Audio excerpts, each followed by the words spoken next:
Yo, welcome back to another episode of the Sipp City podcast. Y'all know how we do it. It's your boy Terrence, the host with the most. We got our co-host over here, Mr. TEZ. What to say about the cub? In the house. And we got the young gun over here, Mr. D White. For sure. You know I'm in the building. You know what I'm saying? Mr. FOE himself. Family over everything. We got a special guest on the episode this week, man. We got, we're going to call him Unc, but at the same time, you know what I'm saying? His name Tim. He's representing his company All About the W.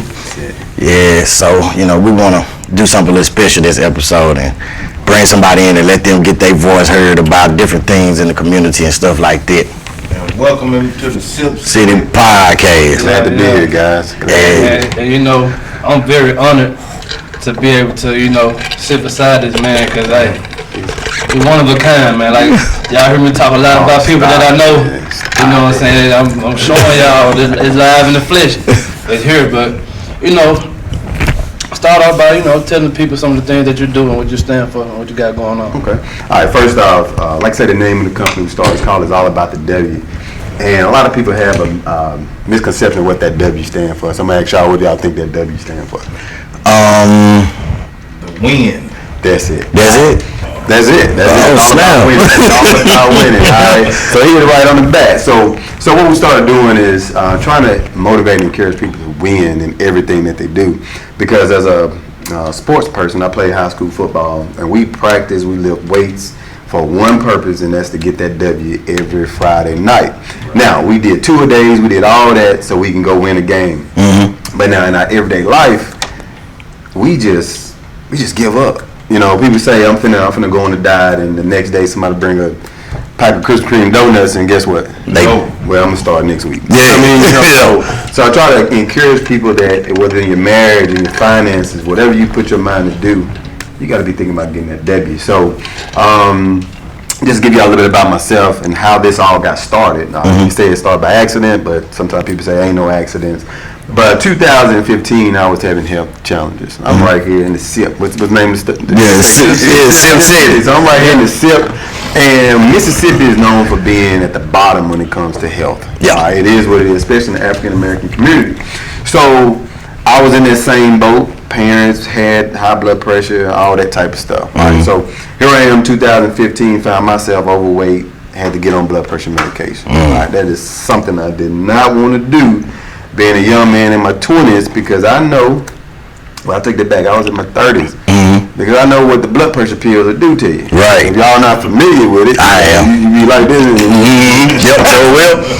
Somebody got the noodle out here. So, it's not something I want to do, right?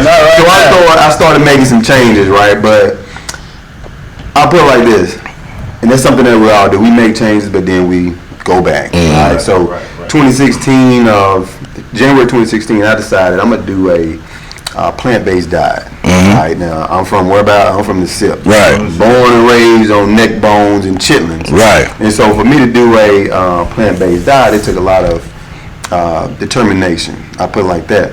So just make a long story short, I wanted to do it for a month, and I did it for a whole month. And I could go back to eating like I wanted to eat, but I felt so good. I mean, it just changed my whole outlook on life because I felt so good. So what I did is I said, I'm going to do another month. Make a long story short, that was 2016, and I'm still on track. Right. So as far as in the community, at the end of that year, towards the end of that year, I lost my grandma.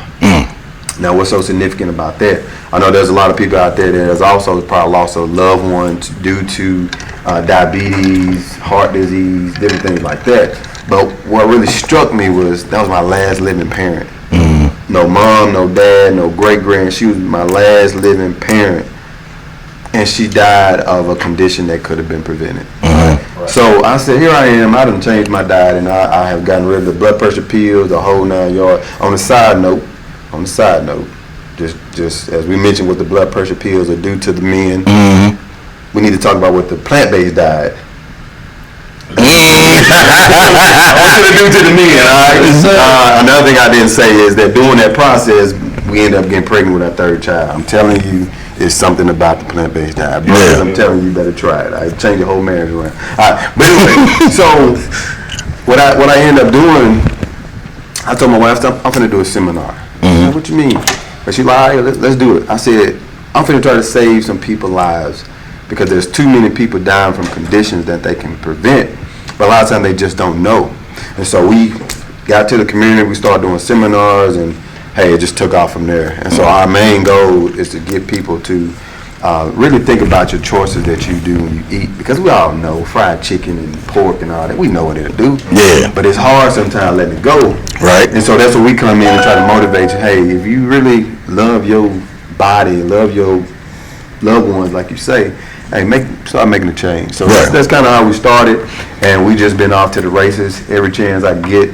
I'm in the community, especially in the African American community. It's happening all over, but especially in the African American community, we have to start changing what we do. Because people say, well, you know, hey, it is what it is. My daddy had it. Yeah. And I know why. You have it because the same eating habits they had, we adopted the same thing. Right. That's a good point. It's like a cycle.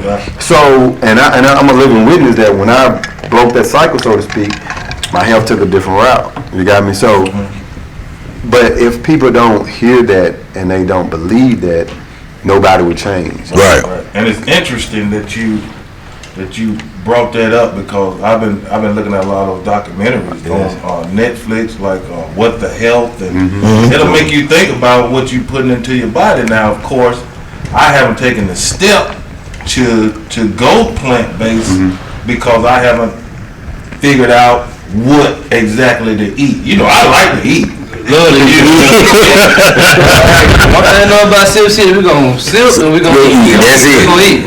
So I never had like in a typical day, like what would your meals like consist of? I'm glad you asked. Let me just say this real quick. This year, I started doing these challenges in 2017, but this year I had been getting so many people asking that same question. Hey, I want to try it. So what I made my mind up to do, and I've been doing this every single Sunday, is making a video showing people what they can cook and how to make a plant-based meal. Right. I do it on my Facebook page, Tim White. I was all about the W. But I do it on my Facebook page. And y'all go there now. Right now. That's what I'm finna do. I did a plant-based vegan chili. Oh my God. I mean, if you didn't know there was plant-based there, it wasn't beef, you wouldn't believe it because it tastes it's crazy. But just think about this: has anybody ever just ate chicken? Yeah, like literally, have you just took it out the pack, washed it, and dumped it in a pan and baked it? Yeah. No, you got to put some type of seasoning on it. Yeah. So when I take let's say plant-based items, I still use the same seasoning, but it's just not the actual meat. On that. So let's say on a typical day, I may get up and I may make a smoothie. That's another videos I make. But if I want to make, if I want something hearty that I want to make for the family, we make some vegan pancakes. All right, they got different types of vegan sausages. All right, for dinner we may make some plant-based spaghetti or something with the. Still have our black-eyed peas. Still have our pinto beans. We just don't put the ham hocks, the fat bag, all that. Fat bag. So I still eat those type foods. I even still cook greens and things like that. I just season it a different way. Right. You got me? So what I do on these videos, I take meals that we already like and just show you how to transform them, and then show you how inexpensive it can be. I tell people all the time, there's things you eat healthy. It's expensive. It's expensive. Yeah. Like I say, I'm gonna put it like this, because sometimes I feel like that's something to deter people from doing it. But it's no different than anything else. If you want the best, you're gonna pay for the best. Because we have Valentine's Day coming up, right? That's true. And guess what? People finna take their woman to go eat. They go to take their women to these restaurants and spend $100 and $200 on the dinner. And you telling me, oh, I can't go vegan because it's expensive. No, it's just an excuse. You know what I'm saying? You spend all this money on other things. You know what I mean? We spend our money on what we want. You know what I'm saying? We spend our money on what we want. So I just see a bunch of excuses. But it was something that you brought up that I want to ask you about. The medication. You know, when you actually transition, when was it that you just got in your mind that I'm done with the medication? All right. Now you probably heard this thing that once you get on blood pressure medication or any medication, you on it for the rest of your life. Okay, are you on? No, I'm done. I'm gonna put it like this. 2015, it was September. I got on them. All right, but towards December, I started tweaking with the idea of what I was gonna do in January. So I got down to December 31st, and I had one blood pressure pill left. And I told myself, I said, well, I'm finna start this new thing on the 1st of January. I said, you know what? I'm gonna keep this one pill. If I mess up during that month of January, I'm gonna go back to taking my pill because I done failed. Yeah. But I said, if I stay on track, I'm not gonna fool with it. All right. So to make a long story short, I still got that one pill still in the bottle, and it's just a reminder of myself, you stay on track. Right. So here's the deal, I'm gonna make what they call a disclaimer. I'm not telling nobody throw your pills away. This is just what I did. Yeah. Because everybody say you let your doctor take you off, so on and so forth. But I have never met a drug dealer that say, hey, you really need to stop smoking crack. Right. I'm gonna put you in a rehab. Yeah. And Come on now. that's like the pills, they never cure you. Nah, it's never a cure. Right. It's just about the money is in the medicine. You know what I'm saying? That's just like me. I was on blood pressure pills for a minute, and I took myself off. You know what I'm saying? But I knew what my problem was. My problem was my stress factor. You know what I'm saying? That's what caused me to get on them. That's a good point. And you know what I'm saying? I ain't changed no diet. I ain't changed nothing. Now every time I go to the doctor for my 3-month, 6-month checkup, you been taking your blood pressure pill? No. Well, your blood pressure looking good. I know, because I'm not under so much stress now. Awesome. You know? And that's another thing people don't realize, how stress will kill you. Yes. It's a silent killer. Yeah. Big time. But y'all said some key things right there. Is that this is something I try to get people to think. I try to get people to just stop and think. When you brought up that it don't cure nothing. There's people been on stuff for 10, 15, 20 years. I'm like, can you get the point that this is not working? Right. If it worked, you would get off at some point. You see what I'm saying? But when you mention stress, and then somebody asks people, I say, you on blood pressure pills, well, why is your blood pressure high?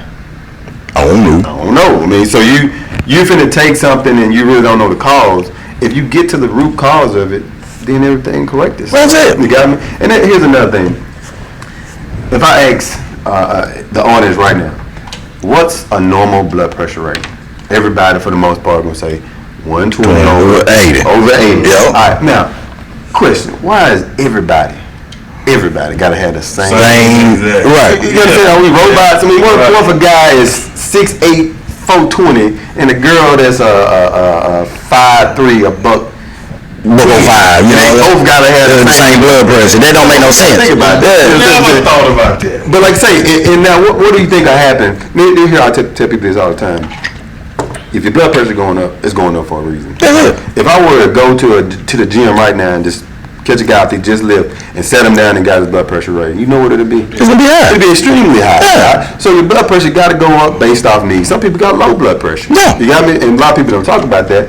But people got to start thinking about why. We never ask why. Nope. Right. If we start asking why, we can get to the root cause of it, and we can start making some changes. And that medication stuff is a real point for me, a touchy subject for me, because I see so many people are dealing with it, and I'm trying to let them know that it don't have to be like that. Right. There's a better way. Right. And it's very prevalent, like you say. I don't mean to cut you off. Well, Very prevalent in the black community, Yeah. and that's why I'm so glad you're talking about it. Because it's like mind control. Some people really feel like without my medication, I ain't gonna be good. I'm done. That's it. You know what I'm saying? It's really a form of mind control. Like the placebo effect. And like he said, you know, because I'm a sports person myself, we put so much. We are in sports. You know, we teach preparation. Yep. We teach discipline. Yep. We teach being precise. When are we going to take those characteristics, those qualities, and just implement them in our life? Because if you just discipline yourself, if you just prepare, if you just be precise in your execution, you know what I'm saying? I ain't gonna say you'll be perfect, because nobody's perfect. Yeah. But you'll come out with more good results than bad. Well, see, a lot of Well, it. you'll know. Yeah. I gave my all. Yeah. You know what I'm saying? As long as you give your all, you know what I'm saying. If you still lose, you can't be mad at nobody. You can't be mad at nobody. But we trying to win. If you really trying to win, But, you now gotta this, get it out. but this is another thing that we need to touch on also. And I find it happening just so much. Like you said, you used to play sports. We always play sports in high school. You know what I'm saying? But it comes a point when that ends. And now we have a lot of athletes that when their career ends, they get depressed. That's true. They take another route, maybe to the streets. You know what I'm saying? And things of that nature because, I didn't make it. I'm a failure. Yeah. You know what I'm saying? Now, that's another stigma. That's crazy. You know what I'm saying? I know a lot of athletes that, Well, I mean, because they're taught to just play. They're not taught business sense. You don't get a lot of them that teach the business savvy. A lot of them don't even know the business behind playing. Right. You know what I'm saying? They just know go out, catch this ball, go out, shoot this ball, and then my money gonna be there.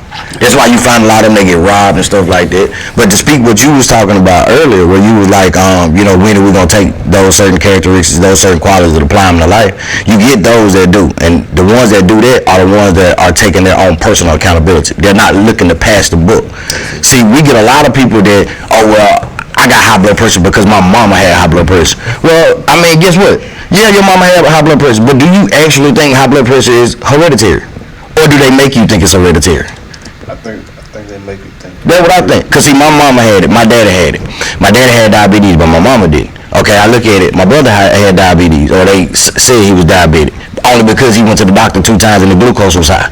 I'm like, well, what did he eat before he go to the doctor? You see what I'm saying? I seen one incident where a guy thought he had diabetes because of his dad. Yeah. And his dad. But Yeah.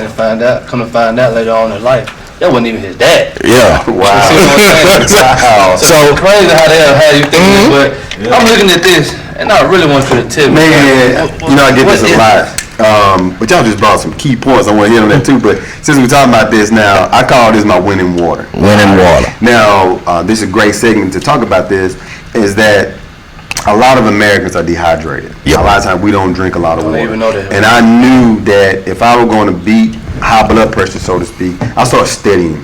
Just like football, you watch film on your opponents, so on and so forth. So I started studying this thing called high blood pressure. Your Like, what are some opponent. things I can do my opponent? Right. So I started studying. I said, you know what?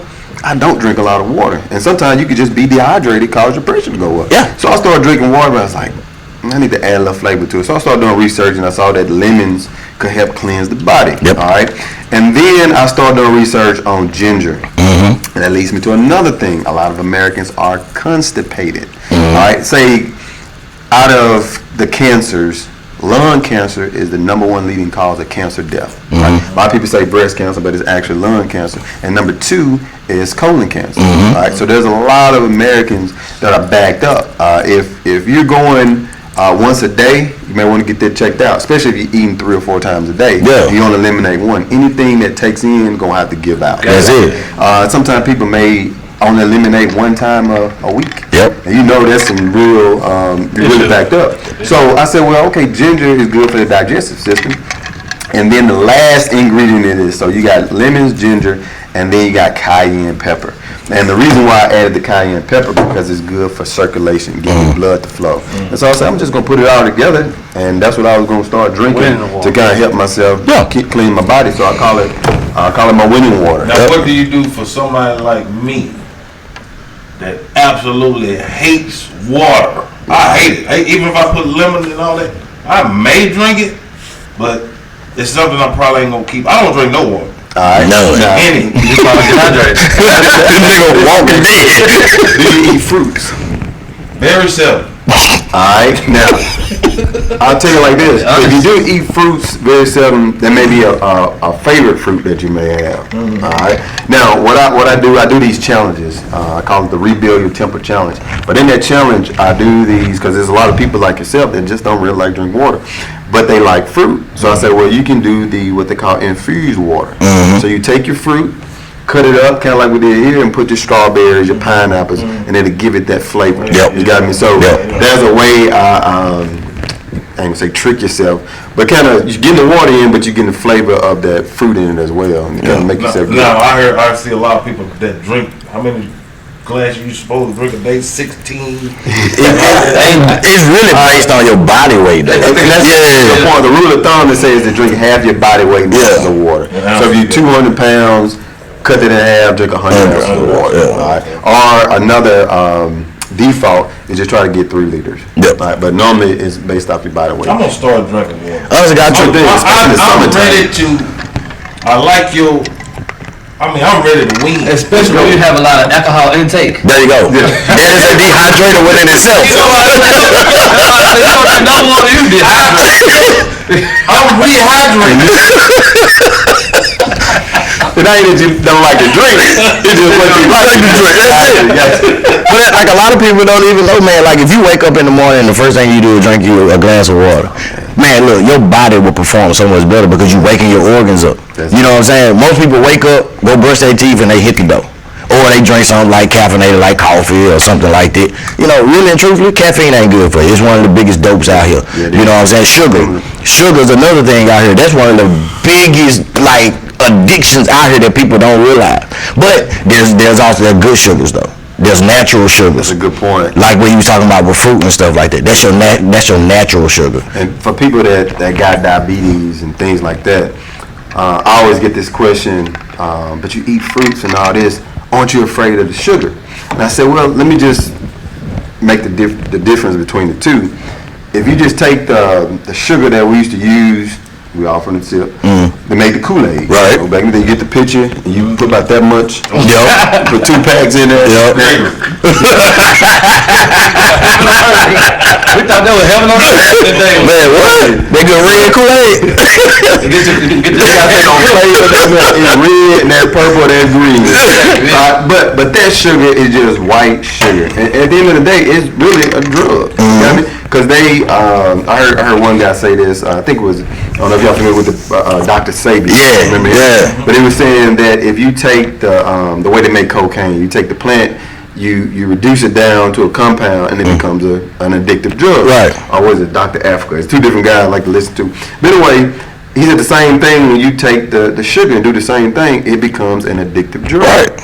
But now, let's take fruit. Yeah, it got sugars in it, but it got vitamins, it got nutrients, it got all these other things Right. too. So you're not just getting sugar, it's giving you the things that your body actually needs, right? Your body, it takes good and bad for the body to work.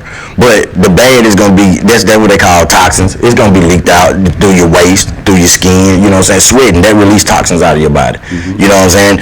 Just like if you sweat a lot and you notice that like you kind of get a little white or whatever coming from your sweat, that's a sign of dehydration, whether people know it or not.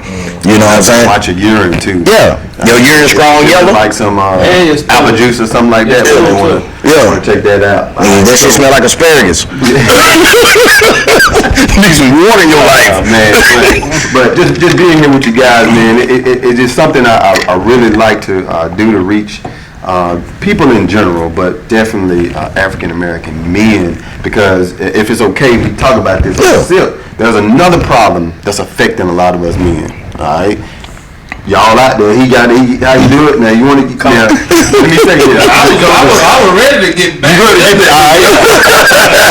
But now here's the thing. Now we think about men.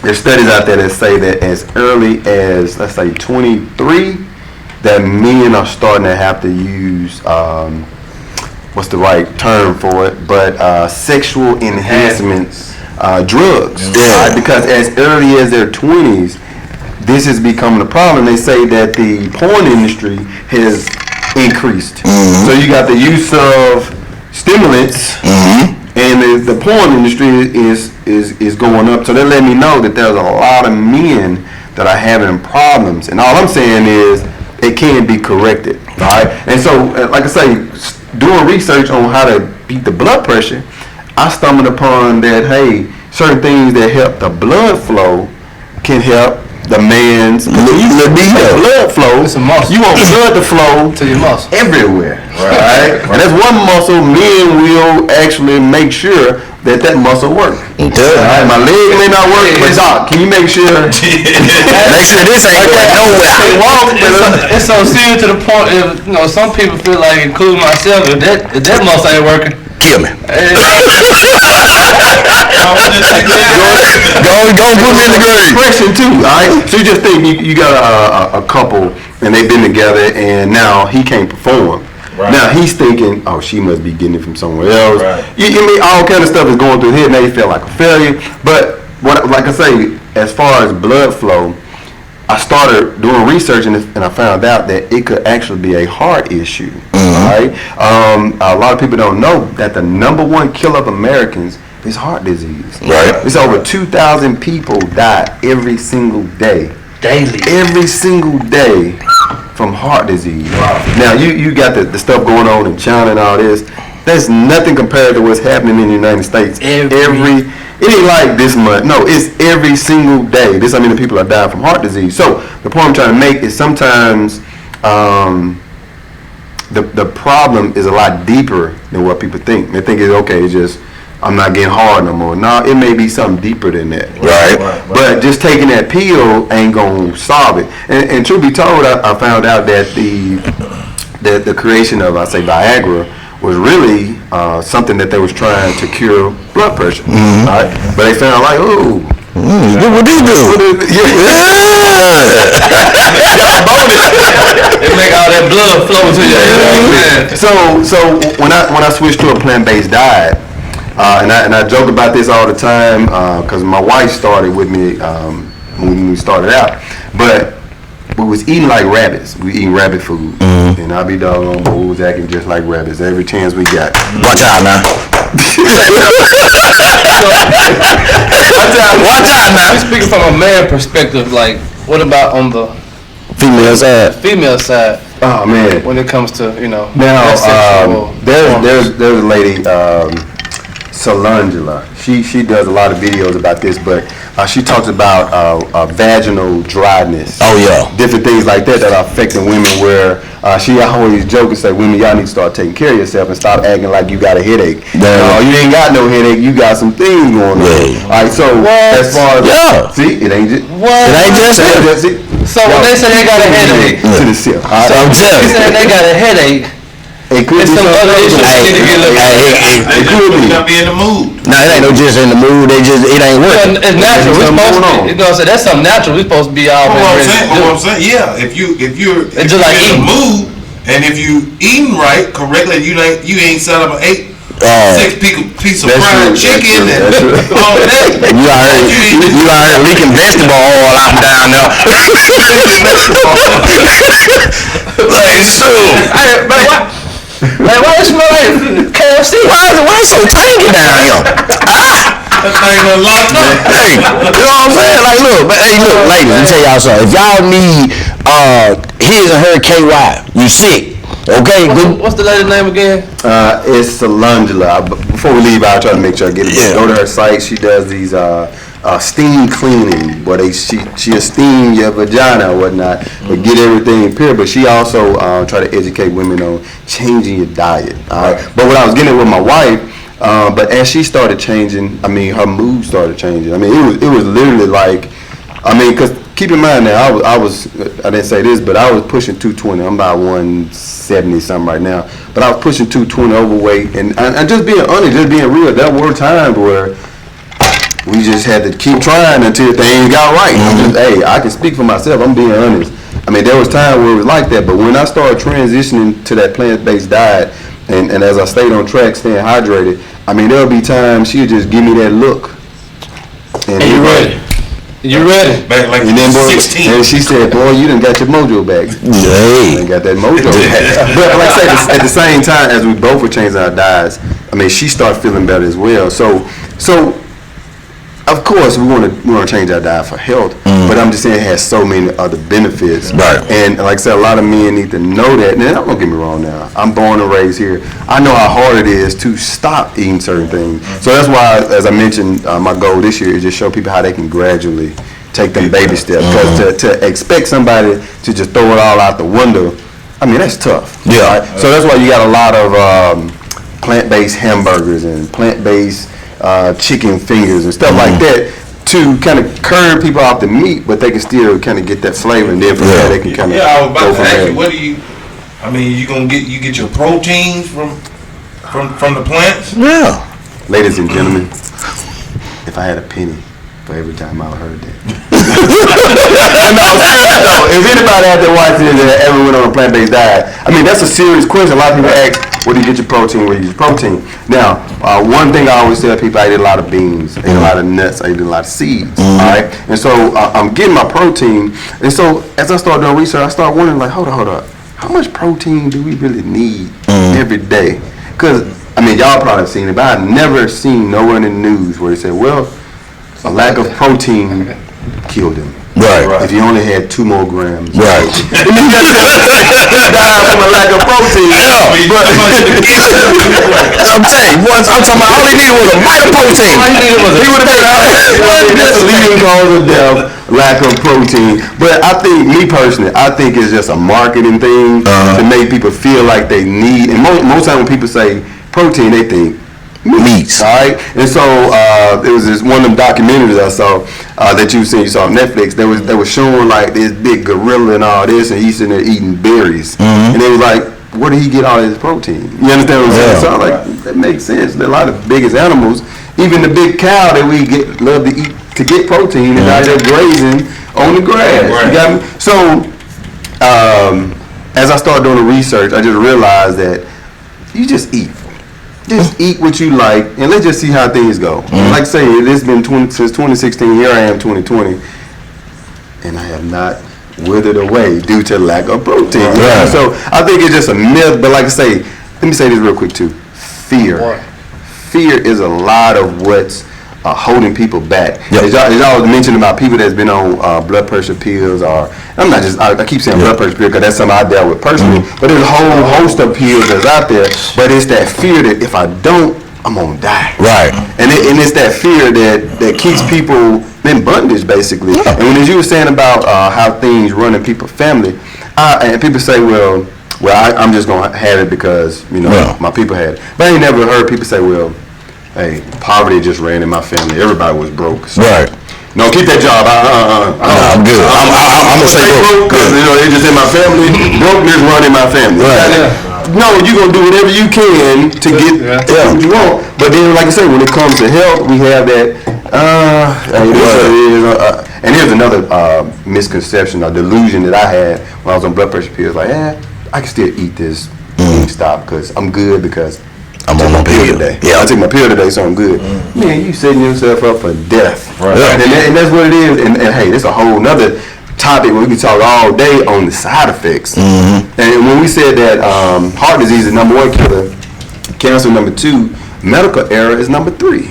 Nobody would have assumed that whether it's come from bad surgeries, misdiagnosis. Oh man, that's a huge one right there.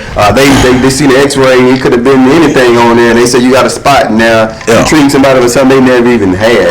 Right? But I try not to talk about the medical industry a lot or different things like that because people hold that as like that's just sacred. You know what I mean? Hey, my doctor said it, but then I say, hold up.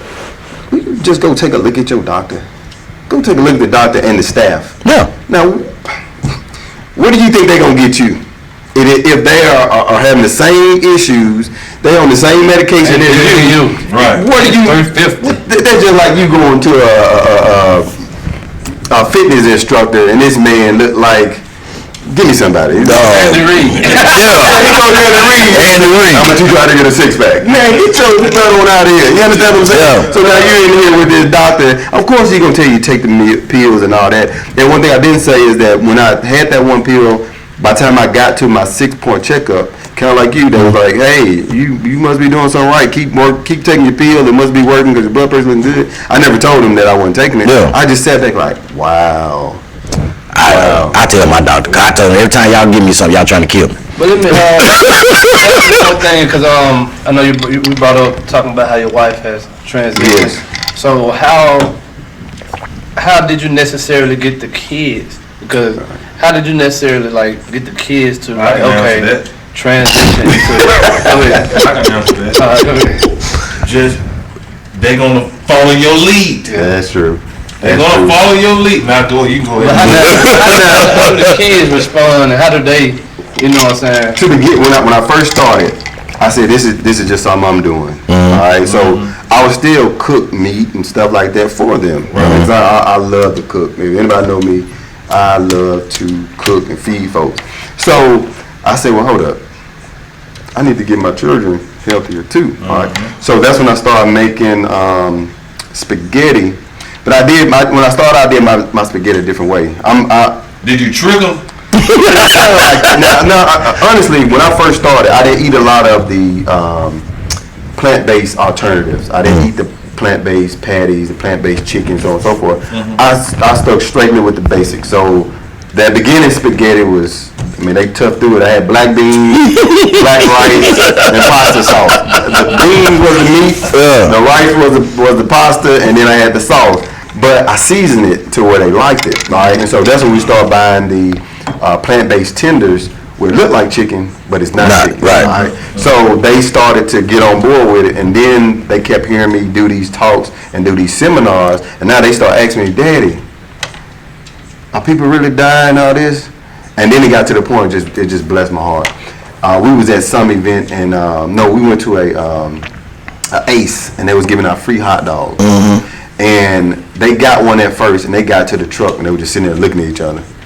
And they started remembering all the stuff I had been seeing. I just stepped back.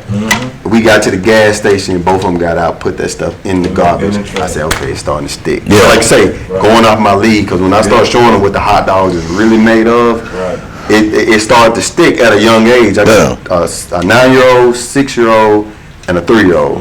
And like I say, now it's starting to stick. So now they go out to different places, everybody else eating hot dogs, and they just get a bag of chips or something, but they not finna touch no hot dog.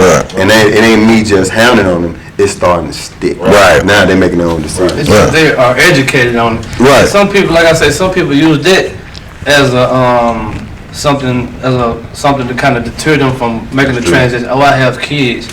What if my kids don't like it? What am I gonna feed them? And all that. But like you say, you can. Hey, you're gonna follow my lead, but at the same time, if you just educate them, you know what I'm saying? You know what I'm saying? Just not really just put it on them, but if you just educate them and open their eyes, they'll want to do it themselves. Especially if you start to feeling better, Oh yeah. Yeah, that's the key. Now I'm gonna tell you what I did, and I did a 10-day smoothie challenge where I drank the 3 green smoothies every day.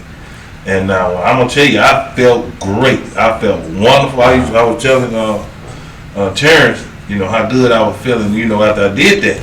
But of course, after that was over, I went back to the regular life. Regular routine. But for that moment, you could feel it. It makes a difference when you drink. I didn't feel that. I didn't know what the alternative was. I just wanted to feel good. And do a cleanse. So now after you saying the plant-based, I did send you a request. Okay. So I'll follow you and I'll see what's going on. But it does take a certain level of discipline. It's like I said, everything is really in your mind. Like if you really, like your mind is so freaking powerful. We have to I got a little cousin that box, y'all know, and I try to tell him, man, bro, just push yourself, cause your mind. It's all in your mind. Yeah. It be times where you want to stop. It be times where you want to quit. But if your mind to continue to tell your body to go, it's gonna go. Your body is a machine. It's gonna do whatever. Like your body, it's gonna do whatever your mind tells it. And you have to really experience something, go through something to really, realize that. Because I'm pretty sure we all been through something. But you have to really go through something and be like, wow, I got it. You know what I'm saying? To the point where you about to break. And look at the journey when you look back at what you accomplished. I'm sure when he first did the 30 days, he was like, wow, I accomplished something. Wow, good for me. But then he said he took it a step further. Now look, it's 4 years later. 4 years going into the 5th year. When y'all just mentioned that feeling of accomplishment. Truth be told, in December of that year, December of 2015, before I did what I did in 16, I'll never forget, it was Christmas Day, and I felt like I was getting ready for a big football game. Like it was going to be the Super Bowl, because Christmas Day, you're going to go visit your folks. And when you visit them, they're going to have the whole spread. Everybody know my family, it's spread out. Alright, so I made up in my mind. I said, now, I was still eating meat and all that, because it was 2015, and plus I'm thinking about what I'm about to do, so I was getting my last little stuff in, you know what I'm saying? Right. But I told myself, I said, when I get there, I'm not going to eat sweet potato pie, and I'm not going to eat pecan pie. Lo and behold, as soon as I walked through the door, guess what's that? It was Sweet potato pie. They didn't have one. They had like 3 or 4. Yeah. And so, and at that time, like I was saying, eat meat, and they had one of my favorites. They had barbecue raccoon. I know some folks like, but yeah, barbecue raccoon. My aunt did one every Christmas. Yeah. So anyway, so I got there, I saw it. But to make a long story short, when I got home that night, and I realized I did not touch the sweet potato pie or the pecan pie, man, I felt like I could do anything. And at that point, I really knew that it has to start with your mind. And that's something I always tell people before they start any challenge I put together is you gotta get your mind right. If you ain't got your mind right, the first obstacle that come up, you're gonna fail. But that's not just in food, that's in your relationships, that's in your finances. You say I'm finna save some money, and then boom, you go a sale, come across your phone, and boom, you done clicked on it and got added all kind of stuff to your cart. Because your mind ain't made up. You understand what I'm saying? So it starts with a made up mind. And speaking on just relationships, if I can just hit on that for just a minute, because that's something that's really prevalent, especially in our community, in the black community. Just being disciplined, because it takes a level of discipline, especially as a man, because depending on what you have, I hate to say it like that, but depending on what you have, sometimes you're gonna get approached by women. Yeah. It is what it is. That's it. It's a new day and time now. I know coming up, you had to get your game together and so on and so forth to go approach a female. But now it's like you getting approached. Yeah. Have you ever had that happen? Oh yeah. A female just come up to you, hey, what's up? Yeah. Whoa. Is this how this supposed to go down? And he's like, what's going on? Like, wait a minute, hold on, baby, you hollering at me? Like, no, you reverse this right quick. But as a man, especially as a married man at that, is that if you're not committed, if you don't have your mind made up, somebody gonna try you. Oh yeah. And it is what it is. It's sad to say that, and I know a lot of people say there ain't no good men, he this, that, and the other. But at the same time, we gotta address the other side too. That there are some good men that's faithful, and you got a woman that see that and say, I'm gonna test him. Yep. Now that don't get talked about a lot in the media, I know.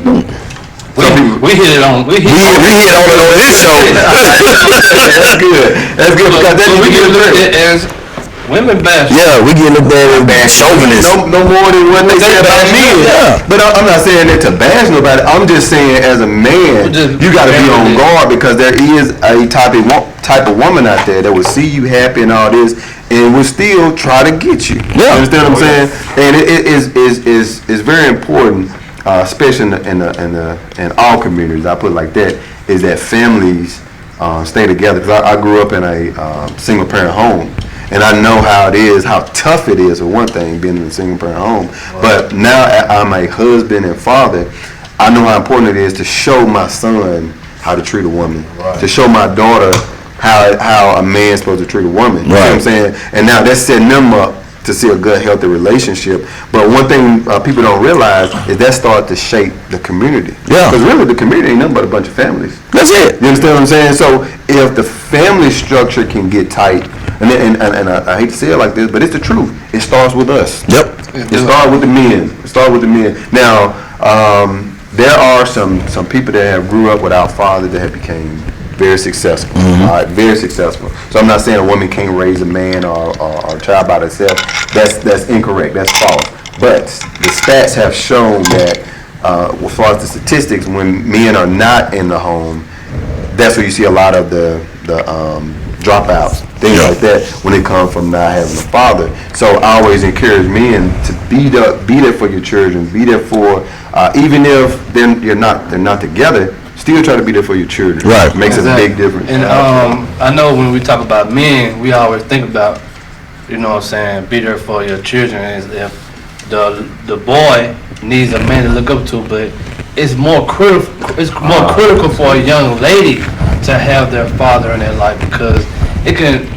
If a young lady has a good father or a father in her life, she can avoid a lot of mishaps in the future. You know what I'm saying? I.e., you got pregnancy, teen pregnancy. That's a big issue in the black community. You got domestic violence. That's a big issue in the black community.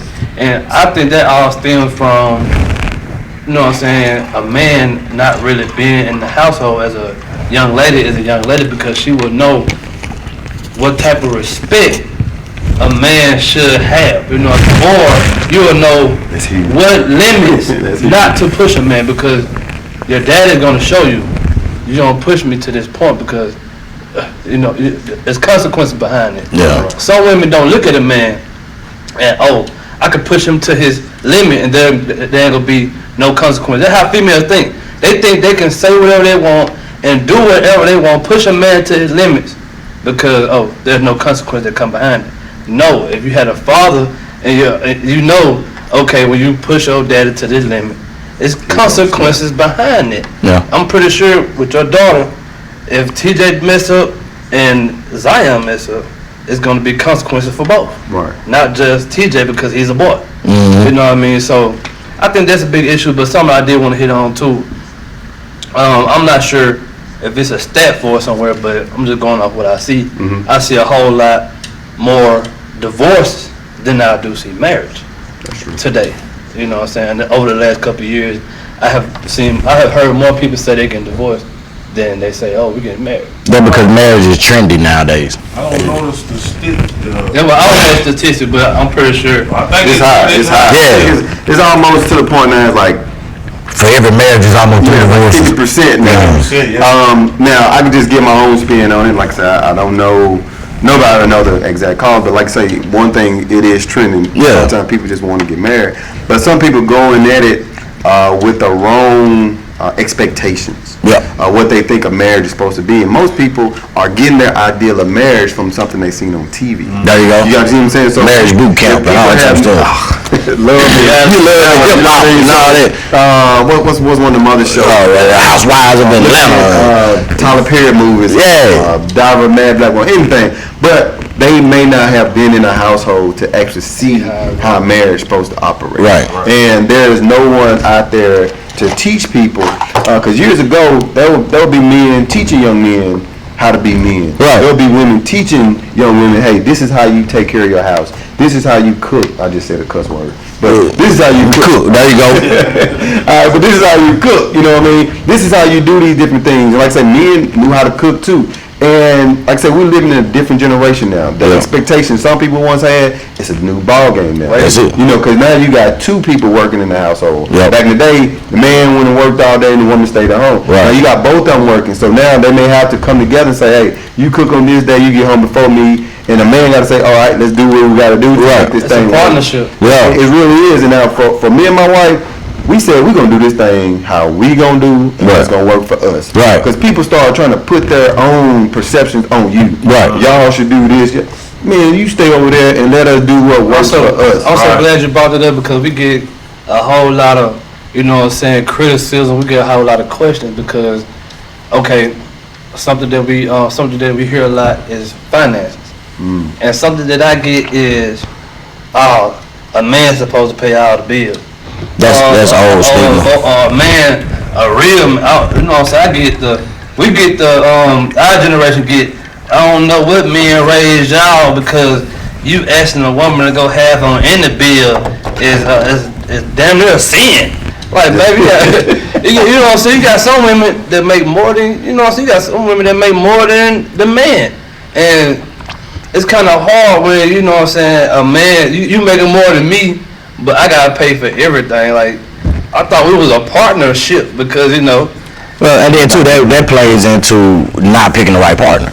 You know what I'm saying? You got, like I tell people, like, I wish you could go back for every person that you date and get 3 references from their last 3 people and be like, yo, how would this chick with you?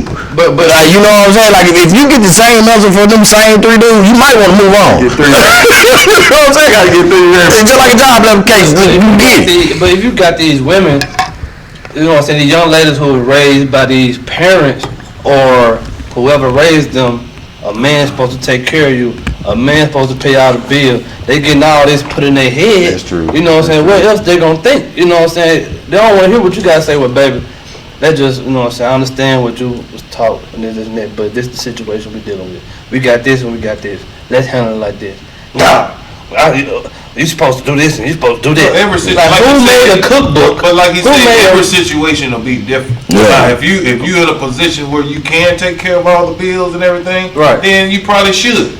But if you're not set up like that, and it has to take both incomes to make it work, then like you say, this is what's gonna have to make it work for us. Yep. Now, if you got a partner that's gonna sit back and ain't gonna help you, Get rid of that partner. Right. Trade them. Like you just mentioned, it different situation for different people, but it all goes back to what have you been taught, what have you heard. But at the same time, we live in a new day now. Oh, yeah. Women making their own money, and some women do not want the concept of me staying at home or her staying at home doing all the cleaning and all that. They want to be outside and work. Yeah. Now, what's so beautiful is when two people come together and say, hey, we're building something together. You're working, I'm working, and we're going to do this thing together. And now, as a man, at the end of the day, it's your responsibility that things get taken care of. Now, that's a difference between it's your responsibility to make sure things get taken care of and you just doing all of it by yourself. Right. All right. So what I mean by that, me and my wife, we both work. Now, this time I told her when we first got married, try to get understanding. I said, now, I'm doing this particular field that I was in at the time, and I said, hey, if you want to stay home, I can work the job I'm working, but hey, this is how we're gonna have to live. Right. You know what I mean? You gotta be cool with that. But if you want XYZ, then we both gonna work. Well, she didn't want to stay at home, she wanted to work. Hey, that's an agreement we made, and we built what we got, and we worked together. Right. You got it? Right. So that's what a lot of couples need to do is they need to talk about what's their plan. No, communication is key. Communication. I think some couples need to be realistic about their situation. Yeah. You know what I'm saying? Like I say, Valentine's Day coming up, and you got some man around here that's gonna go broke. Trying just to put a smile on his woman's face, because that's the way he think he's supposed to do it. On Valentine's Day, I need to go all out. He gonna wake up. To start being realistic because you know what I'm saying. We have a lot of couples that live outside of their means.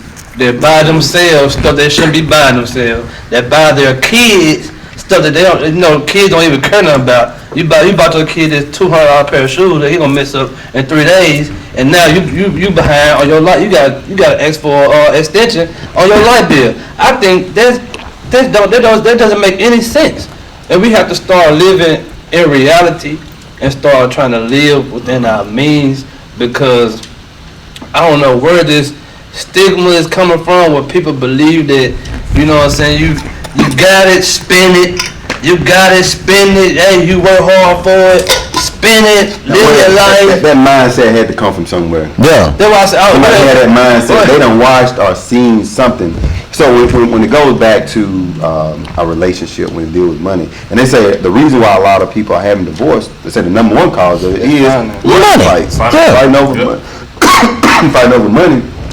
That's something that need to be talked about on the front end versus the back end. Yeah. But like I say, you also have to be realistic, and you have to be willing to work together, because I lived in a household where I had, my mom and my dad, but things always change, because let's say going into the marriage, I may have been making this amount of money, or my wife had been making this amount of money, but throughout the marriage, things change. I might make, let's say 2021 come, I might make this amount of money.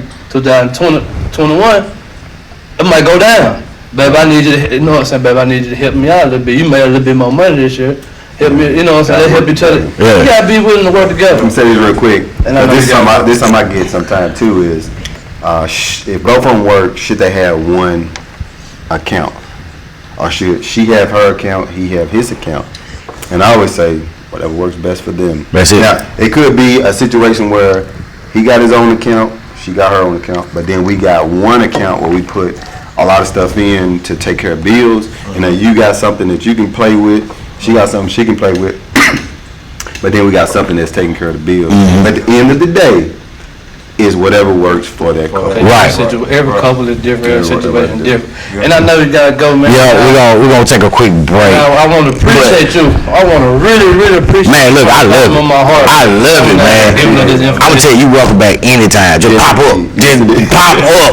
Hey, man, what y'all doing? Let's do a show. Let's get it. Let's do it. You know what I'm saying? I'm serious. Yeah. There's a whole lot of things that we haven't touched yet. Yeah. I'd love to get into. Oh, yeah. So we have another honorary co-host. The next time, the real talk, Yeah. next time is I want to talk about herbs.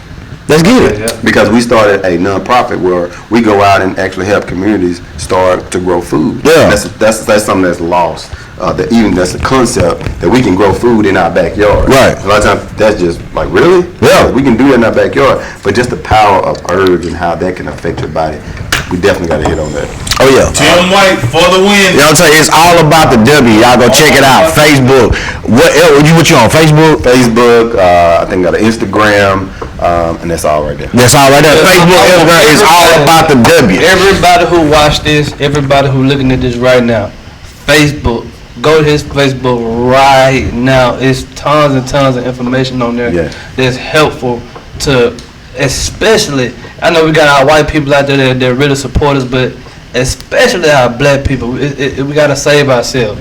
You know what I'm saying? We talk about it all the time on making change, and we got to start with ourselves. You know what I mean? We strengthen our mind, we strengthen our body, and we come together, ain't no telling what we can do. There you go. Right. We're going to take a quick break. We'll be right back.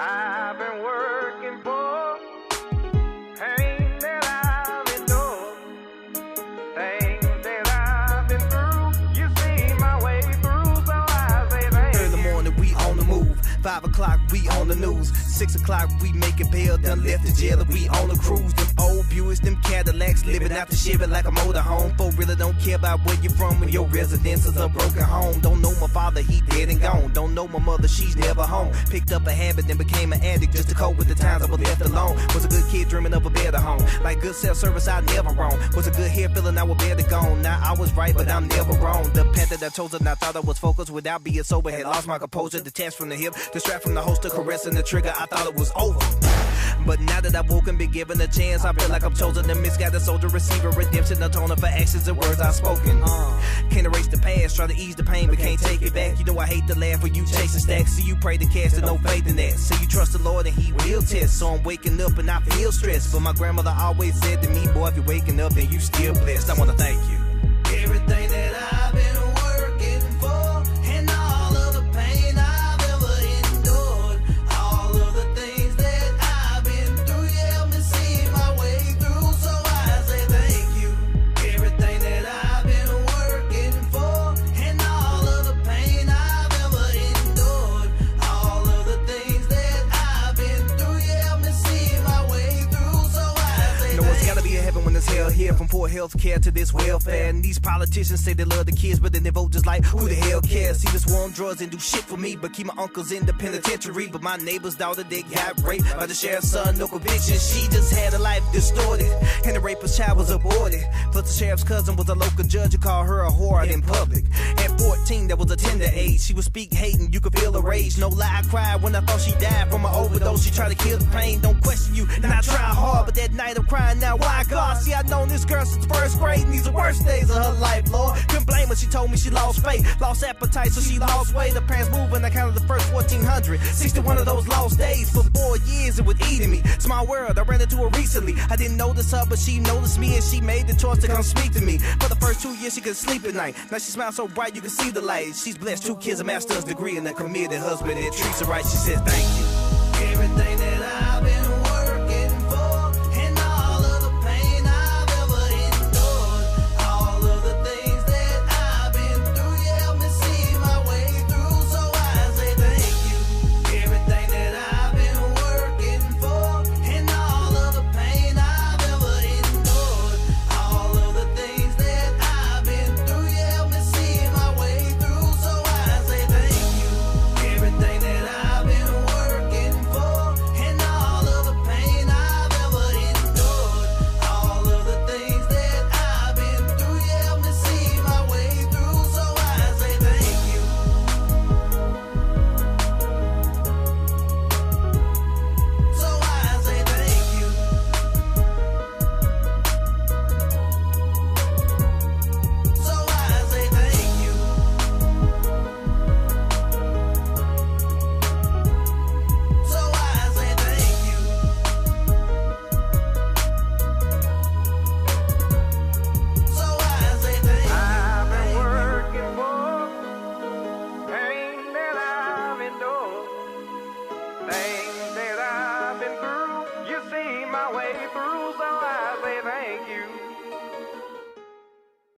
Yo, welcome back to the Sipp City podcast. We back. Unfortunately, I guess had to leave for a second, but man, we appreciate him coming through and dropping all that knowledge that he did, man. I'm talking about open my eyes up to a lot of different things that's out here. I don't know about y'all, but The biggest thing I got from it is when he spoke on the medication. yeah, You know what I'm saying? Because I am a living witness on how medication does do more harm than good. Because like he said, we didn't even get started on all the side effects these things are causing. Because they say let's keep using high blood pressure as an example. This pill will lower your blood pressure, but they don't tell you that it's gonna do all the other harm to your body. yeah. And that's just something that we have to be mindful of when we do take these medications. And let's just try to keep ourselves where we don't have to take medication. Or like you say, do you really have to? Can you do it on your own? You can. Like if you get diagnosed with diabetes, you know what I'm saying? Can you cure that on your own? A lot of stuff is like you know what I'm saying, Tim was talking about, a lot of it is eating habits. That's a lot of it. What you put in your body determines how your body gonna react. You know what I'm saying? You eating a lot of fried foods with the oils and all that type of stuff, then expect your cholesterol to be a little high. You know what I'm saying? You don't drink enough water. Expect for you to be a little tired. It was something I was thinking about when he was talking about, when he was saying that, you know what I'm saying, the mind is the first key. Just look at how you say, oh, I'm tired, and then all of a sudden your body becomes tired. That's because you're mentally tired first. Yeah. Then you become physically tired. It's not that you're physically tired and all of a sudden you become mentally tired.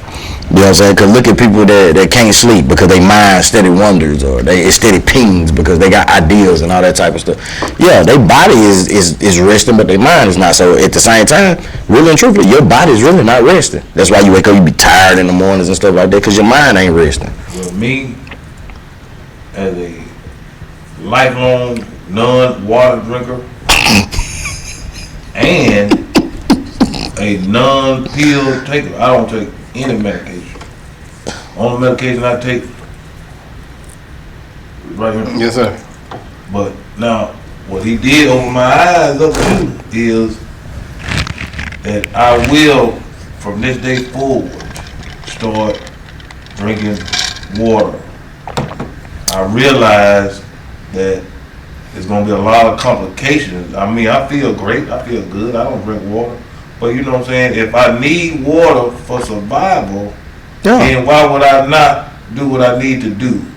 You see what I'm saying? I want to win. But you gotta be mindful of the water that you're drinking as well, because like you drinking that tap water, that shit, it's some stuff in that tap water that just, I'm talking about 10 times harmful than what you would think, and that's fluoride.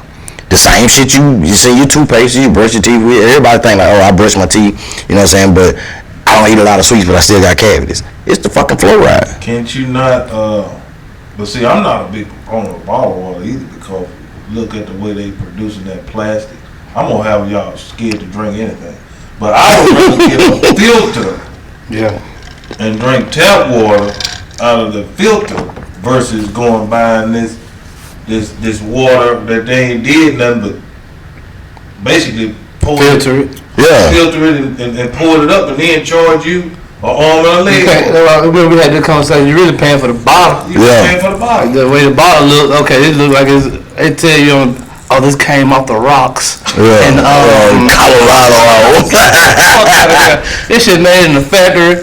Y'all pour this shit in the bottle, next bottle on there, but y'all touching on some real key things that they're eye-openers. I think well water is the better water. Or maybe what if you boil the water and then? You could. I think that may be the safest You way to go. could. That's basically filtering the water out, because when you boil The it. safest way to go. Yeah. If you're really scared, for the scared water drinkers, like you say, you don't fuck with the purified water that come in the bottle because of the plastic. Yeah. And you don't fuck with the tap water because of all the bullshit. The safest way is really to boil that shit. No, I'm talking about when I say tap water, I'm talking about just coming straight out of the tap with it. Now, like when now when he talking about the filters and stuff like that, you know, like you know, not to call no name, but the Brita filters. You know what I'm saying? They filter out a lot of impurities in the waters and stuff like that. Now I don't know how safe that is because I ain't did my research. Like you said, you putting your you basically gambling. You gambling? You putting your livelihood on this filter. But like I say, man, this shit it's a lifelong journey, and sometimes you gotta think to yourself, do you really want to be here? Because I feel like the Creator put everything we needed for our survival already on this earth. Agreed. So like they making all these.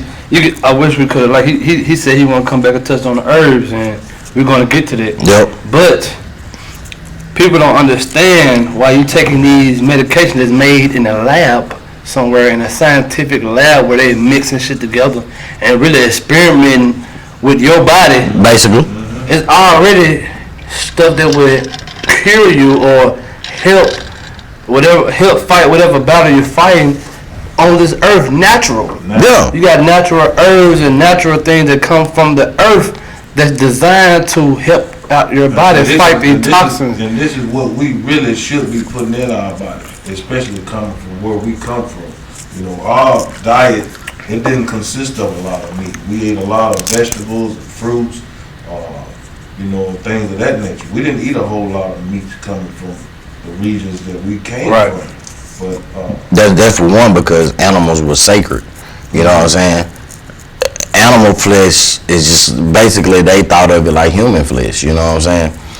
But I mean, you know, like me, I'm a avid meat eater. I ain't gonna lie. Wait, that didn't sound right. Oh, wait a minute. Okay, I eat animals. Carnivore. I'm a carnivore. I eat for what you're trying to do. Yes. But the meat eater that's something else that you don't want to be in that. I'm not associated with that. But I mean, Lord help them. Like me, I'm a big proponent of chicken. You know what I'm saying? I mean, like beef. I you know what I'm saying? I'll fuck with beef like once every month. You know what I'm saying? Like I might eat a steak once a month. Beef? No, I like steak, motherfucker. But you know, you know what, you motherfuckers, you. But nah, I mean, I mostly eat chicken a lot. You know what I'm saying? I do baked chicken. I do a lot of even like sometimes when people think I be done fried chicken, I really don't fry it. You know what I'm saying? I bread that shit and put it in the oven and bake it. You know what I'm saying? But that's one of my goals for 2020. Like I'm slowly transitioning. And like I say, like you know what I'm saying, that's why I had him on the show.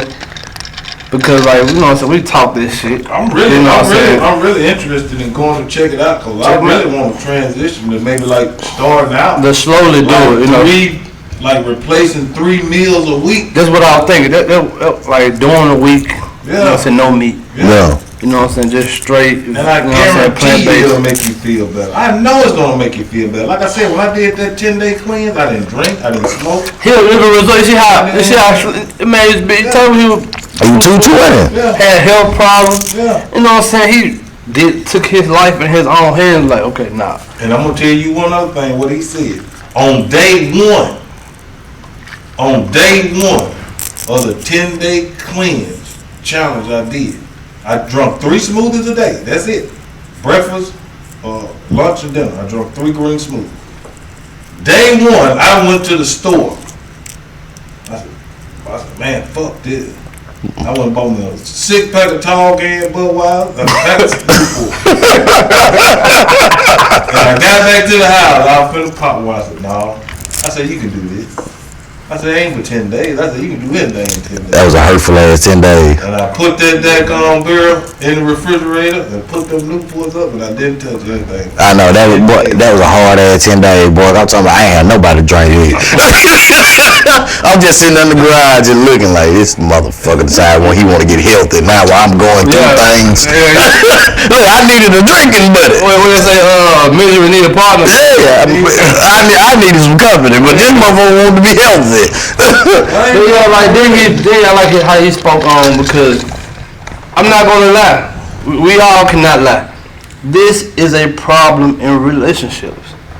sexual performance in the bedroom. Oh yeah. That is a huge problem with male or female because you got men who might have they might not say it. They might have a few complaints. Why you whispering? You know how we don't like to talk about our woman in the bedroom, man. My woman, you ever had, you know what I'm saying? You ever met a woman, had a little, it wasn't nothing bad, but had a little smell. A little smell. Hey, what the old folks say, a little taste. A little talk. You might not have seen Bitch, you stink. You know what I'm saying? But a lot of times that has to do with the diet. It is. That's what I'm saying. You know what I'm saying? He spoke on how that you know what I'm saying? Sometimes that's a complaint. Right. And even on the flip side, you got women, they complain about, they might not tell they do because there's some fucked up shit to tell a nigga. Hey baby, you ain't hitting that. I'm trying, baby. Hey look, I'm gonna tell y'all like this is the perfect I'm test. giving y'all all I got, god damn. Listen, baby, let me explain something to y'all females. If I play with you a little bit with my fingers and you don't take and suck your own self off my fingers, what the hell make you think I want to go down there? That's not necessarily true. That's a lie. Because if you won't take your yourself, woman take your fucking fluids and put them in your mouth. I'm not finna suck my own cum. There's some women that think about that too. It ain't cum. It's a secretion at that moment. Some women do I come. want to be like, I don't want that either. Yeah. That's a nasty bitch. You better suck yourself, okay? No, you suck yourself. How you can do it real? Get over and suck You fuck around with the right female, she'll tell you that you suck your own shit then. So wait a minute, hold on. I'm gonna tell you the equate to this shit, right? Say it one more time, bro.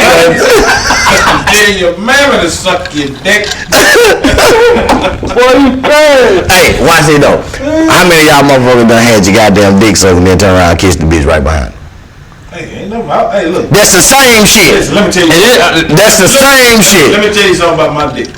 I don't want to hear about your dick. My dick is clean. Talk to them about that. Yeah, talk to them about your I dick. wash my hands before I touch my dick. Fuck you, nigga. Motherfucker. I'm talking about they wash their hands after they get through kissing. I wash mine before. What about after? You just leave it like. My dick is clean. But on some real nigga shit though. Like I said.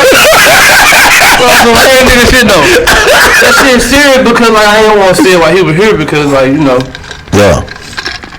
I got people that's my age, bro. And they pussy dry. 25 and below. Coming up to me. Hey bro, you know somebody got some Viagra? Hey. Young cat. You see what I'm saying? Like when this shit serious, bro. If you would say, if you would tell the old cat, look, hey, man, you having a problem, I know a way they can solve it. I know somebody. What they doing, because they be like, bro, because I'll be amazed by this shit. I'll be like, what? Well, they're tricking these hoes, baby. I'm gonna tell you some real shit, baby. These niggas out here tricking. They tricking these hoes. That's what they do now. They gonna pop They in. come tell me, I'm like, bro, I'm telling you. Pop that pill, boy, you gonna make a big gonna love you, boy. Mm-hmm. Oh, you ain't got that pill, big bro. We're gonna have when you got them little 30 seconds. But they don't, you know what I'm saying, they just trying, but like I say, But see, when the fact that somebody that young I heard doing some shit like that. that's kind of becoming like, this shit is so crazy because I mean, it's not just one or two. It's a lot. Man, it's becoming a trend, bro. Yeah. They getting on these Viagra pills, but they also that Viagra that's like the top of the line. You know what I'm saying? That's when you came to your last leg, ain't nothing else working. But they try other drugs like you got them gas station they got pills. ecstasy, the gas station pills. They got what we call the street drug bean. Yeah. They fuck a bitch on the bean, got the perks. I never fuck a bitch on the perks. Pill again. But once you do it, what? But once you do what that motherfucker called that blue rhino? Man, I took that ball. I'm about to die. I was blue light. I thought the police was in the room. I was tripping. I said never again. That nigga was off the mushroom. That shit kill you. All that shit really bad for your heart. Yeah. Because all you doing is boosting up your heart rate. That's it. Yeah. But it's natural ways to do that. Natural. It's natural ways to It takes a do little that. longer to get there and to get the result, but the natural way will be the best way. Honestly, it really don't. It don't take that long. It really don't. You just gotta clean your body out. Clean it out. Clean your body and put the right things in it. Your body gonna work like it's supposed to. That's one thing. Yeah, like a fresh oil change. Like there you go. Small plug. New wire. You know what I'm saying? Put you some fresh oil and that get a little black shit up out of it. So there you go. Hey, on the road, you got the new car. I'm up on fire. But real, that's a real nigga shit though. Like the man really trying to put y'all on game. You know what I'm saying? But it's all about your mind. Do you really want to win? And you gotta look yourself in the mirror and be serious. Cause we all say that. Yeah. We all say it. You know what I'm saying? Man, I want to be here for my kids, man. Man, I want to be here a long time for my people. But you know what I'm saying? Like I say, oh man, I really want my marriage to work. Oh man, I really want my relationship to work. That's men and women. Yeah. Women say that same shit, but be at the club every fucking day. Yeah. That shit don't even add up, baby. Like you can't be in a relationship when you still out this motherfucker club hopping. You know what I'm saying? You know what I'm saying? That's on both What sides. happens is a woman, they want the perfect relationship, or some men, but they still want to be able to do whatever they want to do, and that doesn't work. That's just like women when they want a nigga that's gonna You good? they want a man that's gonna open the door for them. They want chivalry. Slap him on the ass. Yeah, you want you a chivalry stud. You want a Mr. Bentley, and you want 50 Cent. Right. But you know what though? I mean, that's It's crazy. but but you know, no, it exists. Cause it's like this. Like, you could be nice. You could be nice to your girl. You'll catch a man trying to be something he's not. Yeah, he You compromises know what I'm himself. saying? You compromise yourself. Like, let's say I am that you know what I'm saying? Man, you know, I'm a choke. I'm that thug nigga on the street nigga. You know what I'm saying? Yeah, I mean, but you can't be street and professional. I gotta compromise. I gotta compromise myself for my woman. So eventually, you know, so I might do that for a little time period, but it's gonna come a point where I might not do it one time. It might be a problem, but baby, it's not really me. Right. You can't expect me to do something every single. You know what I'm saying? Because once you start it, Then you gotta keep it you know up. what I'm saying? Yeah. So That's true. let's say the first month or two, open the door for this motherfucker. You know what I'm saying? And I'm doing this. She gonna expect me to keep being something that I'm not, and I cannot do that. I cannot continue to be something I'm not unless I change something, right? But the changes I make, she might not like that either. I might change and become a different type of man, and she might not like that either. She might still want me to be that. You know what I'm saying? But see, It's crazy though. that's what you call growth. And like, you know, we spoke on this on the last show where if you growing and your partner is not, then that's no longer the partner for you, because y'all should be growing together. But you shouldn't have to change yourself. What's it? That's the point of growing though. No. You got your core. I take that back. I said it wrong. Yeah. You shouldn't have to change yourself to get her. No. Be yourself. She have to accept you for who you are. Yep. If I don't open the door for you, you have to accept that for who I am. And if I grow into that, you have to grow with me. Right. But you don't. This where people get fucked up at. They start doing things that's not them in the beginning to get the girl. Do you wait a minute now? Hold on. I will say this. I don't think that they do things in the beginning to get the girl, because first thing first, if the girl is going out with you, you ain't got to worry about getting her. She's already got it. No, that's not necessarily true. Don't buy enough for Valentine's Day. Oh, that's a side to stigma. Let's just say I'm not the type of nigga to just splurge on a bitch. Right. You gotta make that start. You gotta start. But think about this though. Statement in the door. But that's it. Look what I'm saying. Let's just say I see a female and I want this girl just that bad. So you gonna do whatever it take to get her? I ain't gonna. Some niggas do that. Yeah, some they go against who they really are, just to do whatever it takes to get that woman. That's what I mean by changing yourself to get the girl. Yeah, I get you. Know what I'm saying? That's what I call selling the dream. Right. That's what I call selling the dream. You cannot do that because that's something that you cannot keep up, because that's not who you really are. Yeah. Unless you change and grow. If you grow into that person, then that means that woman gonna have to grow with you when you speak on. You know what I'm saying? People growing together. Well, now when I speak on people growing together, it's two people. You might hear some older people say you're evenly yoked. Nobody's gonna ever be evenly yoked. Nobody's ever gonna be perfect for one another. Everybody got their own character flaws. But now the piggyback I will tell you is, be who you are from the beginning. If you be who you are from the beginning, either they gonna accept it or they gonna get away from you. But you being who you are, somebody's gonna gravitate towards it. Somebody's gonna gravitate to be right there with you because they're gonna be in the same space with you. But in that same space, you know what I'm saying? Like when they say you might be on you might be in the same book but not on the same page. Now, if you're in the same book but not on the same page, that means you can grow together because y'all still in the same book. You got a lot of motherfuckers that ain't even in the same book. You got your book, they got their book, and they want you to be able to go, well, you got to read my book first. No, well, you got to read my book first. No, listen, if we in the same book, you might be on chapter 2, I might be on chapter 4 because I might be done growing a little bit more than you. But guess what? If I want to be with you, I'm going to stick with chapter 4 until you catch up to me. When you catch up to me, then we can pick on and go on together. It's just like, you know what I'm saying, you might be watching a TV show with your girl. You don't agree with that? I don't think you should be with somebody who's going to stunt your growth.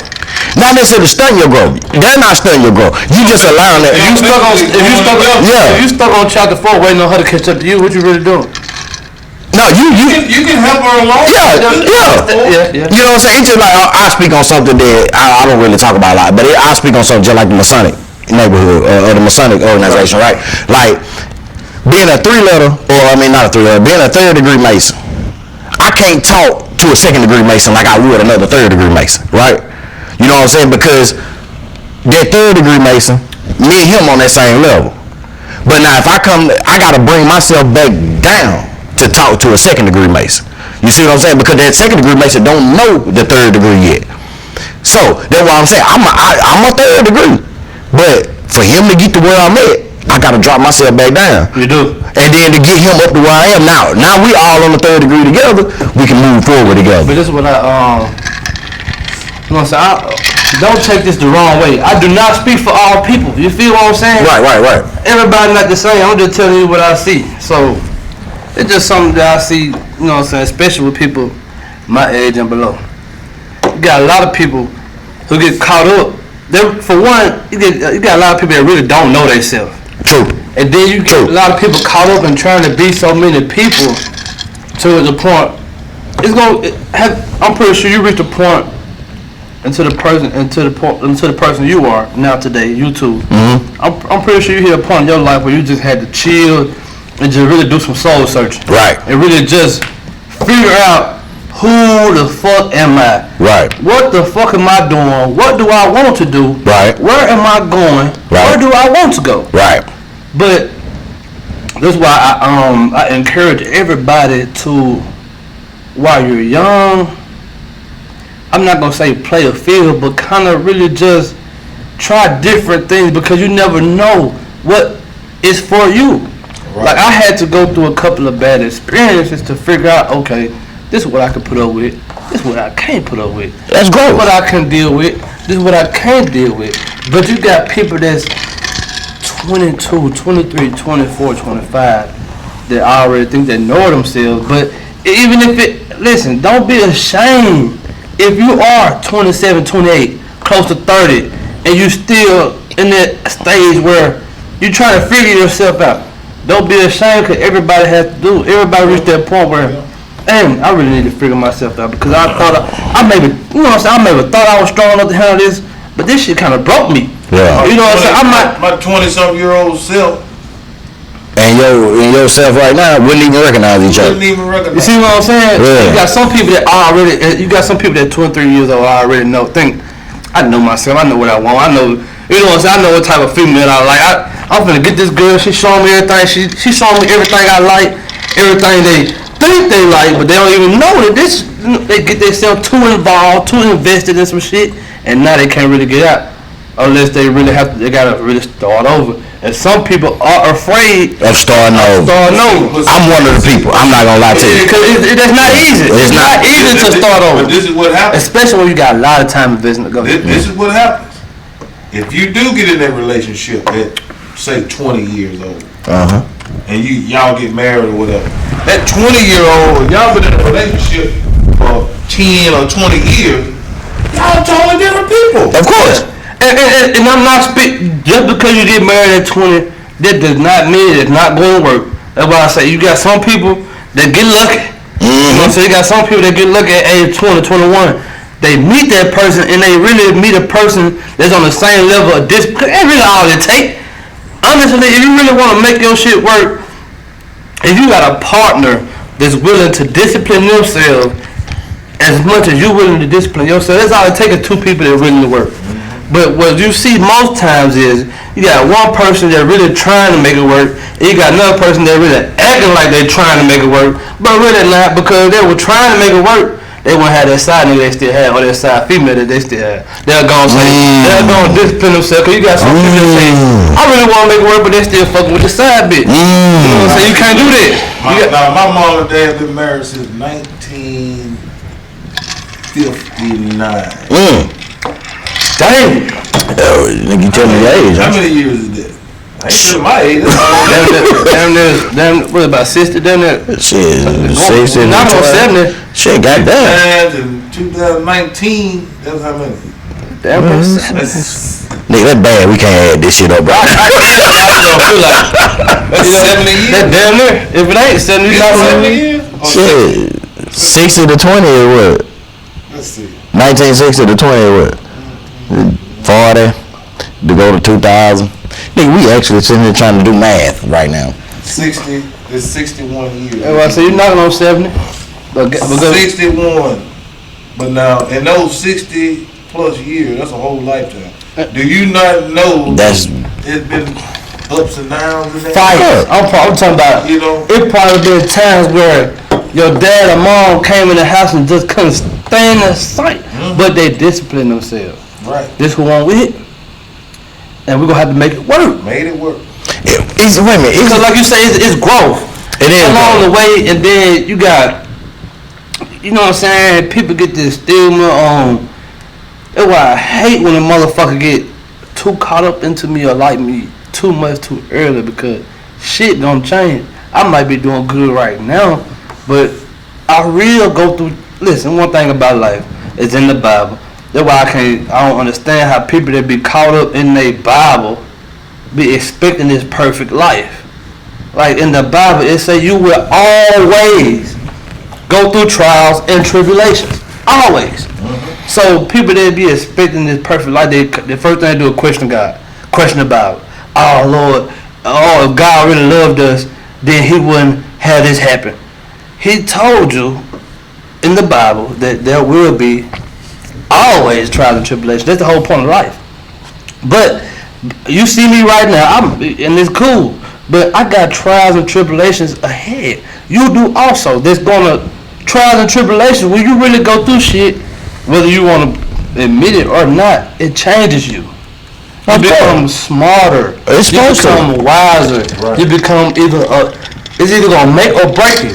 You gonna either become a better person or you gonna become a bad person. You got people that go through trials and they come out on top. You got some people that go through trials and they come out on top. Like they turn to drugs, they turn to alcohol, they become worse people. You understand what I'm saying? And you got some people that go through the shit and they elevate. And it's all, that's why I say it's like you say, ups and downs. And you gotta find somebody that's willing, that got a mind that's strong enough to put up with that. But on the flip side, it's not all about just you. You gotta realize your partner is gonna go through trials and tribulations too. Whether it's at her workplace, whether it's at dealing with her friends, all type of shit's gonna happen. But you have to learn how to. You and your partner gotta learn how to manage both of y'all personal trials and tribulations and go through it together. You understand what I'm saying? I think that's part of the major problem. Nobody wants to go through nothing with anybody. I can go through mine. You can go through don't yours. want to go through nothing. Period. Right. You got people that really, even with themselves, They you got run. people that don't want to go through people. I mean, you got people that don't want to go through shit, regardless. You got somebody They really that's expect a perfect life, man. Storm with you, and that's the one. Well, see, now you said the key word, D. I'm sorry, I didn't mean to cut you off. You said the key word. They expect. expectations is a Killer. it's a downfall for a lot of people. Killer. Everybody goes into relationships, they go into relatable situations, they go into any type of situation, job related, whatever. Even a job related situation, it's a relatable situation with expectations. If you take the expectation factor out of every aspect of your life, you will understand that you will see people for who they truly are. That's our downfall. But if I get with a girl, I expect this girl to do this, and this. You know why I expect her to do it? Because I done told her I want her to do this, and this. But that's something you can't. That's something that'll never change. Setting yourself up. You basically setting your own self up for failure. That's something that you can't change. Yes, it is. One thing we all have dreams. That's your dream, though. But think about this though.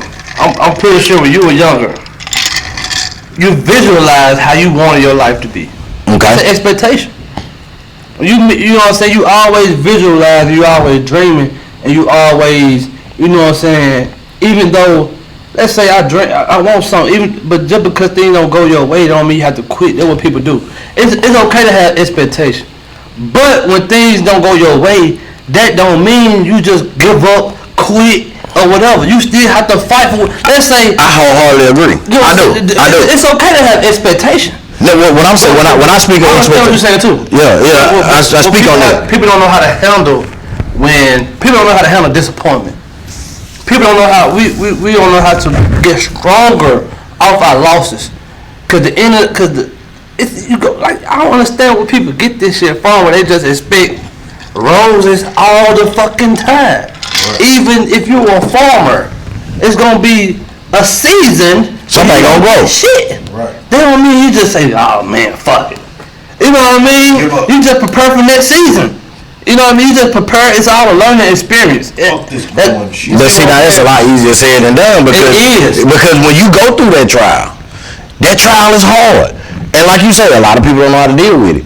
And a lot of people don't know how to deal with it because they're not taught how to deal with it. But I think our parents don't teach us or show us their downfall. That's a lie. Wait a minute. When I say that, it's like they'll come through and say, well, look, I did it like this. It didn't work for me.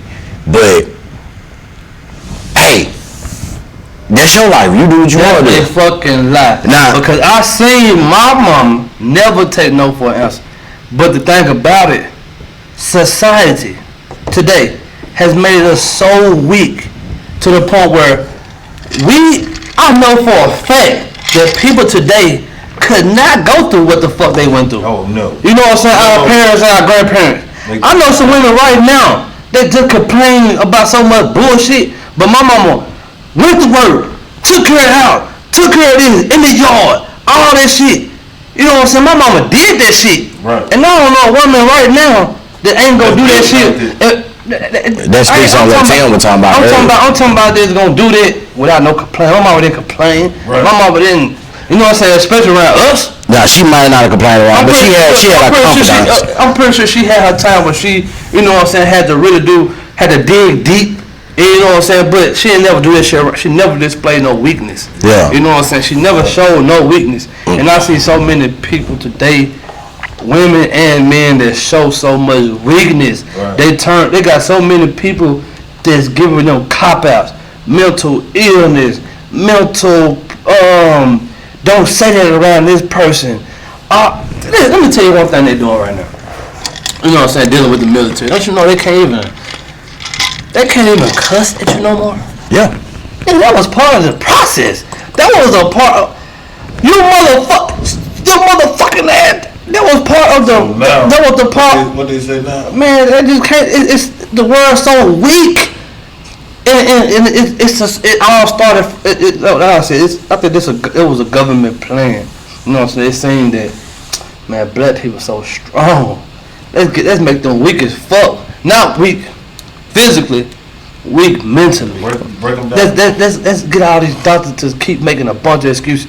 Like I was dealing with a person that, you know what I'm saying, that was diagnosed with mental illness. Mm-hmm. But ain't nothing wrong with that motherfucker. We all diagnosed. You know what I'm saying? Ain't nothing wrong with that motherfucker because, like I say, when you go, all they do is ask you a bunch of questions. And you can answer them the way you want to.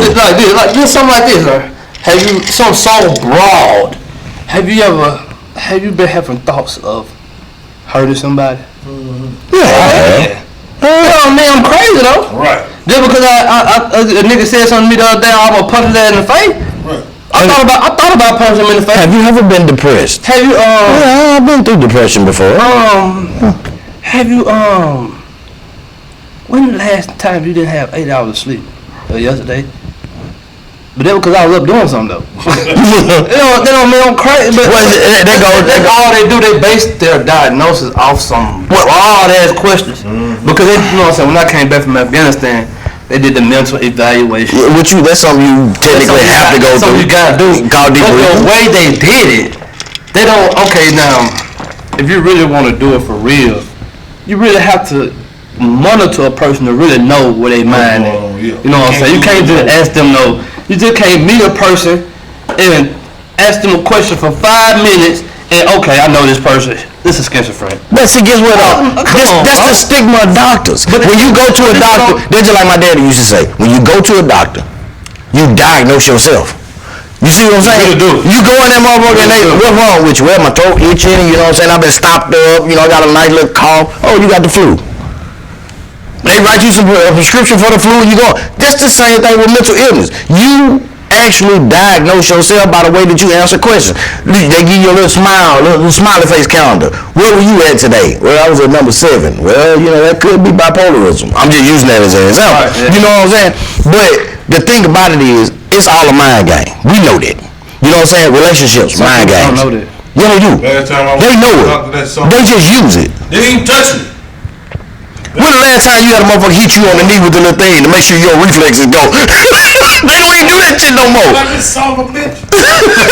What in this motherfucker? Big and all that money. Don't even touch that. Motherfucker ain't even- I said, look, I can diagnose. Bitch, at least got that. You know what they do nowadays? They come in. Well, your ears look good. Open your mouth. Say Oh, well, cough. Yeah, when you throw They'll put the thing on the ear. No, hold on. Breathe deeply. Cough. Cough. Oh, whoa, your lungs sound congested. What the hell? Bitch, of course I just coughed. But, you know what I'm saying? It's like, come on now. I just made a makeshift cough out of my shit. Yeah. You know what I'm saying? Like, we already know that's what the medical situation, the medical industry is. Yeah, but now- You know what I'm saying? But I'm talking about the society, witness. I'm Go gonna ahead. go off the radar a little bit. You finna go off the rail. Yeah, sure. Oh, hold on. Wait a minute. We're gonna do this. Ted's is off the rail moments. Go ahead. I have a cousin. She said she on the shit once a month. She's sick. I told her she was gonna die. Yeah, she working on it very quickly. Once a month. Like she Imagine what your breath smell like.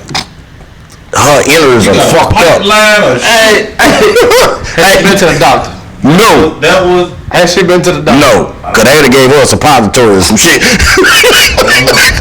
But I'm not. I got my We're not own gonna sit. segment now. I like that. Yeah. Ted's is off the rail moments. Here we go.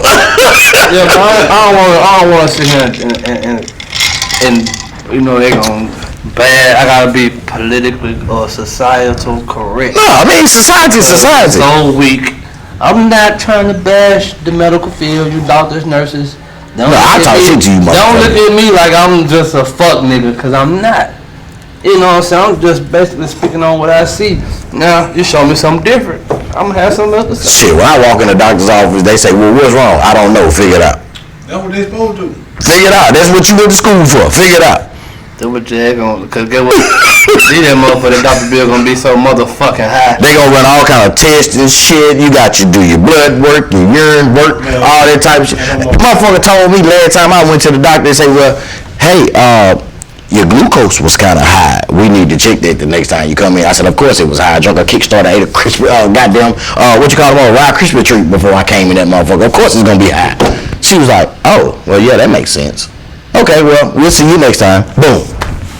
Just make sure you take your blood pressure How pills. often do you go to the doctor? I go to the doctor every 3 months so they can check my blood pressure, make sure the shit's still straight. Man, these motherfuckers told me I produced Your own too. blood pressure. I could. These motherfuckers told me I produced too much blood. I said, how in the fuck is that possible? My whole body runs off of blood. How do I produce too much? Well, it's too dark when we pull it. So you must go and relieve so much of your blood so it can be the right color. Who the fuck said my blood wasn't the right color? Well, it comes out dark. Don't it always until it hit oxygen? I'm not dumb. When do your blood turn motherfucking red? When it hits oxygen. They telling you need to go donate. Basically, they want my blood because I got the X-Men syndrome. Like, nigga, I regenerate like a motherfucker. Now I'm fucking trying. Low on blood at the blood bank. Your type of blood, your blood. That's basically what it is. That's basically what it is. You gotta run, cause that's what they do. They find somebody with a rare blood type. Yeah, that's all it is. You know what I'm saying? I ain't gonna lie, I don't even see a real doctor. I see a nurse That's what practitioner. they do. And you know what I'm saying? You go to Afghanistan, they find they get the blood type. Mm-hmm. And they tell you, Talk about number this goddamn war. no, because that shit opened my eyes to a lot of real shit though. Because shit, this shit so real. We sit over here and talk about it, but that's some real shit. Hey, let's talk That's some real shit. That was running. You saw some real bad shit. Man, no, that was running the world though. Especially America. Oh yeah. That's what America put up, man. And not even I'm not all y'all know what's going on over there. Man, whatever we want. Listen, if a motherfucker producing too much cotton, we gonna go over there and fight that motherfucking ass then forward.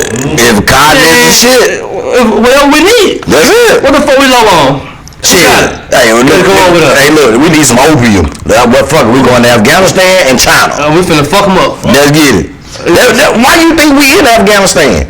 The fucking opium. Where does most of China medicine come from? Opium. I don't want to say this word or this name because we're gonna start being on surveillance. Halliburton.